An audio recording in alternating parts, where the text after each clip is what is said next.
Shalom, selamat pagi jemaat yang dikasihi Kristus. Pagi hari ini kembali kita datang kepada Tuhan. Kita mau merendahkan hati kita memohon hikmat Tuhan untuk menjalani hari ini. Kita akan merenungkan kebenaran firman Tuhan. Mari kita satu di dalam doa. Bapa di sorga, kami datang kepadamu. Kami sungguh bersyukur untuk hari yang baru, anugerah Tuhan lagi yang boleh menyapa setiap kami menjalani hari ini. Tuhan, kami mau membaca dan merenungkan kebenaran firman Tuhan. Kiranya Engkaulah yang menerangi hati dan pikiran setiap kami dan memampukan kami untuk melakukannya. Dalam nama Tuhan Yesus kami berdoa. Amin. Saudaraku, mari kita siapkan firman Tuhan dari Matius pasal 24 ayat 45 hingga ayat yang ke-51. Saya baca untuk kita sekalian. Perumpamaan tentang hamba yang setia dan hamba yang jahat. Siapakah hamba yang setia dan bijaksana yang diangkat oleh tuannya atas orang-orangnya untuk memberikan mereka makanan pada waktunya? Berbahagialah hamba yang didapati tuannya melakukan tugasnya itu ketika tuannya itu datang. Aku berkata kepadamu, sesungguhnya tuannya itu akan mengangkat dia menjadi pengawas segala miliknya. Akan tetapi apabila hamba itu jahat dan berkata di dalam hatinya, Tuanku tidak datang-datang, lalu ia mulai memukul hamba-hamba lain dan makan minum bersama-sama pemabuk-pemabuk, maka tuan hamba itu akan datang pada hari yang tidak disangkakannya dan pada saat yang tidak diketahuinya, dan akan membunuh dia dan membuat dia senasib dengan orang-orang munafik. Di sanalah akan terdapat ratapan dan keretakan gigi. Saudara yang terkasih dalam Tuhan Yesus, bagian firman Tuhan ini adalah rangkaian khotbah Tuhan Yesus di bukit tentang akhir zaman. Saudara, di bagian firman Tuhan ini digambarkan bahwa kedatangan Tuhan Yesus adalah pasti, tetapi waktunya tidak ada seorang pun yang mengetahuinya. Digambarkan kedatangan Yesus itu seperti kedatangan seorang tuan terhadap hamba-hambanya. Dikatakan bahwa tuannya pergi untuk jangka waktu yang tidak diketahui, tetapi dia pasti akan kembali. Dan ada dua respon dari hamba yang ditinggalkan oleh tuannya sementara.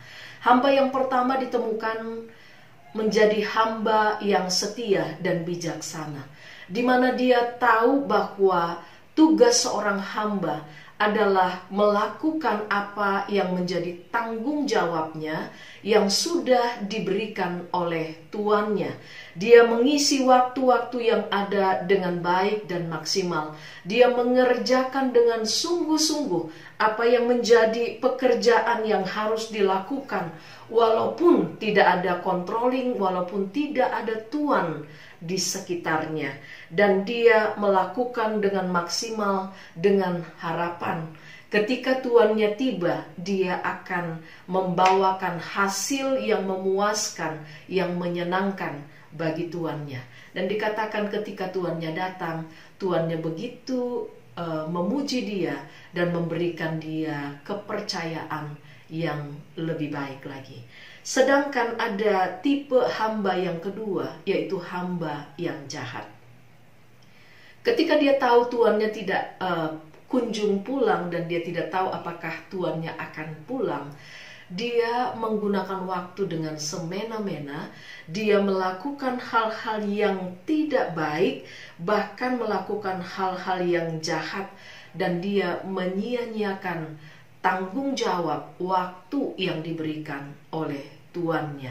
Dan di sana dikatakan bahwa ketika tuannya pulang, tuannya menghukum dia dan membuat dia menderita dan sengsara.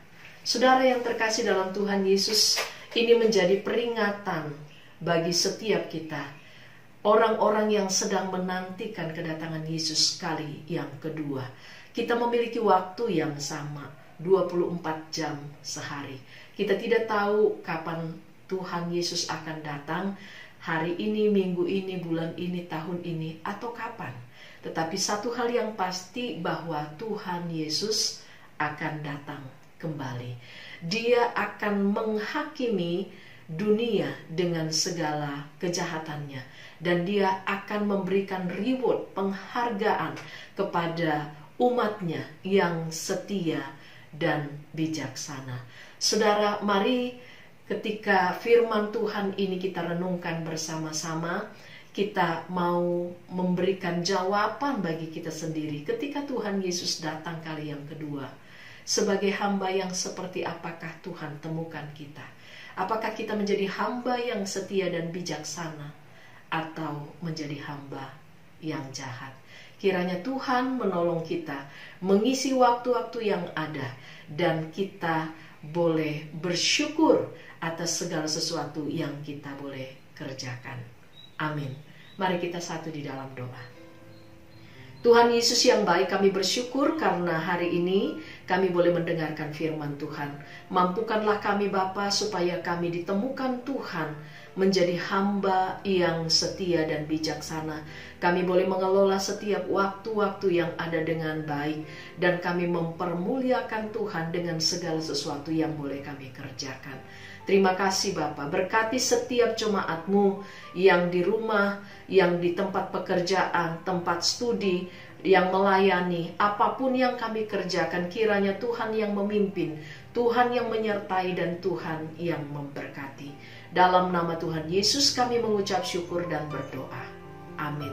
Selamat pagi, selamat beraktivitas, Tuhan Yesus memberkati.